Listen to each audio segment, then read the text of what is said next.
আজি আমার দেখিমো আমার গ্রামের ব্রিজ কেন কত সুন্দর আর কেন করিয়া বানায়। এইটে যে এতগুলা চেঙ্গেরা কাজ করেছে কোনো পয়সা তেনে না হয় আমার গ্রামের ভালোর জন্য, যাতে সবাই রাস্তা দিয়ে ভালো করে যাওয়া আসা করিবা পায়। এটি আমার বস্তাকে বস্তা লোড দিয়া পিক আপ ভর্তি করে গেছি আমার গ্রামের ভাঙা ব্রিজ বানাবার টানে। এই যে তোমার দেখা পাচ্ছে না তোমার ভাঙা এইখানে বানাবার টানে এত কিছু গাড়িগান থেকে সবাই মিলে আরেকবার ধরিয়া তামলা বস্তায় দিনই নামাই দিবার পর এটি আমার বেশিক্ষণ সময় দিবা পারি না, কারণ আমার কল চলে আসে। ওই জন্য আমার এটি থেকে চলে যাই পাতি রোদ দিবা, আর বাকি চেঙ্গারলা এঠে কাম করিতে নহে। আর হ্যাঁ, জেলা আমার বাড়ি আসি মো পাতি ফেলাই সেলা একবারে দেখাবো যে কত সুন্দর করে বানাইছি। আমার লোড দিবা যাবাই ধরেছিনি, কিন্তু আমার ড্রাইভার দার গাড়িতে আমার হঠাৎ করে দেখা পাই যে সেন তো এইখানে আমার পুরা দিবা ধরেছিনি।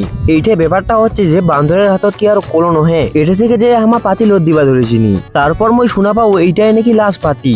ওইটানে মই তাড়াতাড়ি করে লোড দিয়া স্কুল ব্যাগ নিয়ে চলে আসু বাড়ি এসে দেখু যে মোর ঠেঙর নাই জুতা, কারণ যেইঠে আমি পাতিগুলা লোড দেও ওইঠে আমি জুতালা থুয়া চলে আসিছু। বাইক নিকলে আমি চলে যাও জুতা আনিবা, আর আসবার সময় মই দেখু যে ব্রিজ খান তো ব্যাপক লেভেল ফিনিশিং দিছে। যাই হোক, আমার চ্যানেলটা কিন্তু হাতের কাম ভালোই জানে।